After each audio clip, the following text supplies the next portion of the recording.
Good morning student.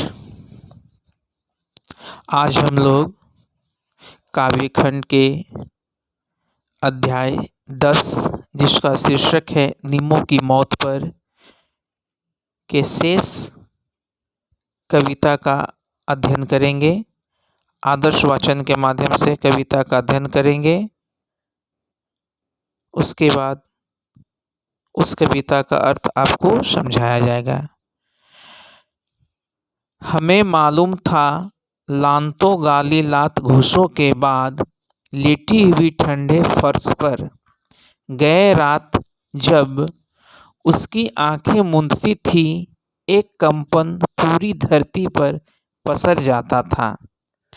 उसकी थमी हुई हिचकियाँ उसके पीहर का अर्थ होता है ससुराल मायके तक चली आती थी। हर रोज एक अनुपस्थित घाव उसके शरीर के भीतर कहीं रहा होगा और शायद कुछ अनकही प्रार्थनाएं नींद में। ये दूसरा पद था।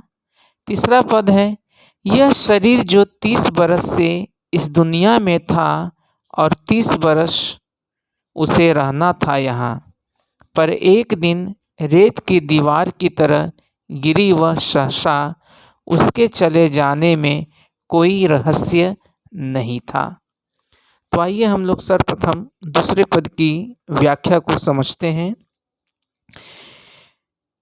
इसमें कवि विजय कुमार ने मानवीय संवेदना से लबालब भरे हुए हैं और वह निम्मों की मौत पर एक गहरी संवेदना प्रकट करते हुए घरेलू नौकरानी की कारुणिक दशा का मार्मिक वर्णन करते हैं और कहते हैं कि महानगरों के लोग, शहरों के लोग निर्मल, निष्ठुर तथा अमानवीय होते हैं।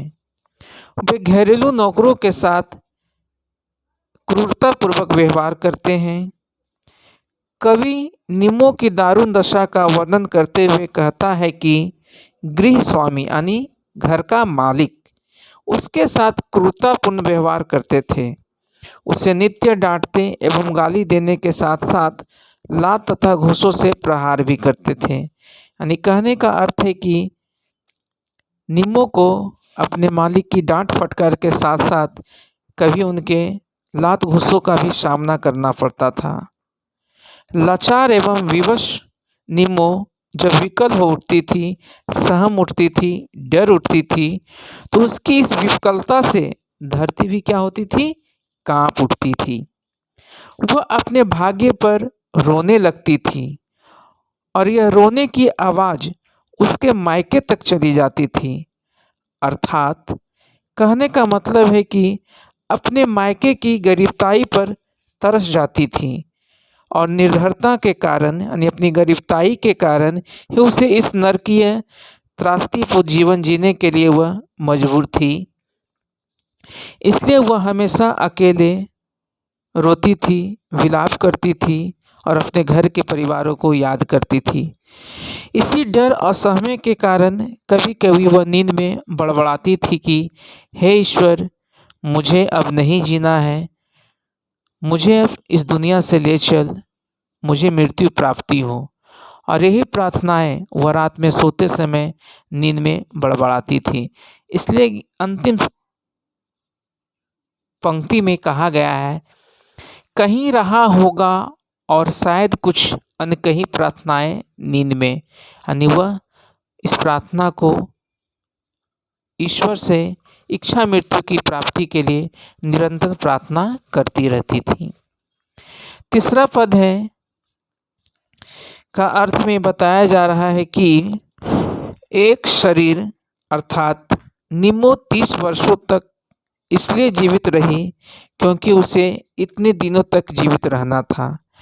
यानी कह सकते हैं कि उसकी आयु 30 वर्ष की ही थी। लेकिन एक दिन जब वह बालू के भीत के समान, बालू के ढेरों के समान एकाएक ढह गई। जैसे हम लोग आए दिन अपने दैनिक जीवन में देख सकते हैं कि जिस व्यक्ति मनुष्य का जन्म निश्चित है तो उसकी मृत्यु भी निश्चित है। कभी न कभी उसको किसी न किसी माध्यम से मरना ही है। वहीं यहाँ ये बोला गया है कि एकाएक ढह गए, यानी उसका जो शरीर था विवशता के कारण, मार के कारण या क्रूरता के कारण हम बोल सकते हैं, उसका शरीर क्या है, एकाएक ढह गया, कमज़ोर पड़ गया। अर्थात कमज़ोर पड़ने के कारण उसकी मृत्यु हो जाती है। उसकी मृत्यु के कारण के बारे में कहीं कोई चर्चा तक नहीं होती है। और हम लोग जानते हैं कि अगर किसी बड़े घर में किसी मंत्री, नेता या अच्छे लोग की मृत्यु होती है तो लोगों का लाइन लगा रहता है, तांता लगा रहता है कि आखिर यह मृत्यु कैसी हो गई, किस कारण से हुआ, जानने की कोशिश करते हैं। जो हमारी दुनिया की तीसरी आँख है, मीडिया प्रभारी, इस चीज़ को उजागर करते हैं। लेकिन मैं आज इस कविता के माध्यम से उस मीडिया प्रभारी को भी दोषी मानता हूँ और उनसे भी एक सवाल करना चाहता हूँ कि ये निम्मो की मौत, यानी एक जो बेबस लड़की की मृत्यु हो गई है, तो इस मृत्यु पर दूसरा कोई पूछने वाला नहीं है। ना कोई मीडिया प्रभारी है, ना उसके घर के लोग हैं, न जिस घर में उसकी मृत्यु हुई है कोई पूछने वाला नहीं है। इसलिए बार बार इस चीज़ में इसकी चर्चा की गई है। अतः अंत में हम कह सकते हैं कि जबकि अमीर की अचानक मृत्यु होने पर अनेक प्रकार के प्रश्न खड़े होते हैं, उसकी जांच पड़ताल की जाती है। निम्मो जीवन पर्यंत दुख एवं त्रासदी के चक्की में पीसती रही, लेकिन उसकी ओर लोगों का ध्यान नहीं गया। अतः यह दोषपूर्ण सामाजिक व्यवस्था तथा अमानवीय व्यवहार की ही निशानी है। इसमें कुछ कठिन शब्द हैं जिनका अर्थ हम लोग जान लेंगे। पसर जाना मतलब फैल जाना, पीहर मतलब मायके, अनकही मतलब जो कहा न गया हो, रेत मतलब बालू, सहसा मतलब एकाएक। तो इस वीडियो के माध्यम से हम लोगों ने संपूर्ण कविता का भावार्थ समझ चुके हैं। आशा करता हूँ हमारी भाषा भी आपको समझ में आ चुकी होगी। नोट्स आपको मैंने पहले ही व्हाट्सएप के माध्यम से दे दिया गया है। आप इसे अपने उत्तर पुस्तिका में साफ साफ लिख लेंगे। धन्यवाद। अगले वीडियो में हम इसका प्रश्न अभ्यास को जानेंगे।